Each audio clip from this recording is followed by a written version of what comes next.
Welcome to our channel శ్రేష్ఠానికి 1234. ఇంతకుముందు మనం వ్లాగ్లో ఒక వీడియోలో ఇడ్లీ రెసిపీ చూసాం కదా. ఇప్పుడు దాన్ని మనం టేస్ట్ చేద్దాం, ఓకేనా?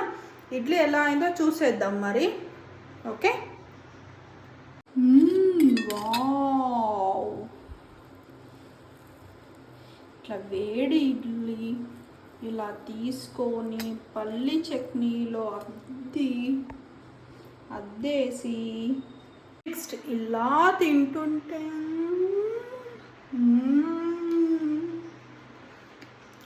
మార్నింగ్ మస్తు ఉంది బ్రేక్ఫాస్ట్. అయితే ఇడ్లీకి నేను చెప్పినట్టు ఖచ్చితంగా వర్కౌట్ అవుతుంది, మీరు చూసారు కదా. ఓకే, ఇప్పుడు టమాటో చారుతో కూడా టేస్ట్ చేద్దాం. ఓకే, కమాన్.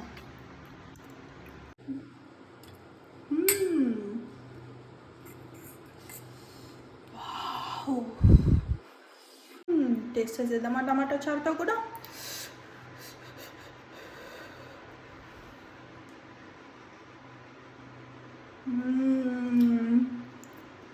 టమాటో చారుతో కూడా చాలా బాగుంది. కొంతమంది సాంబార్తో కూడా తింటారు, ఒక్కొక్కరు టేస్ట్ బట్టి. Okay, bye bye. నెక్స్ట్ మీ ముందుకి ఖచ్చితంగా ఒక మంచి టిప్తో వస్తాం. Okay, bye bye. Subscribe, like, share and comment. ఇంకేమైనా కావాలంటే కింద కామెంట్ చేయండి. Okay, bye bye.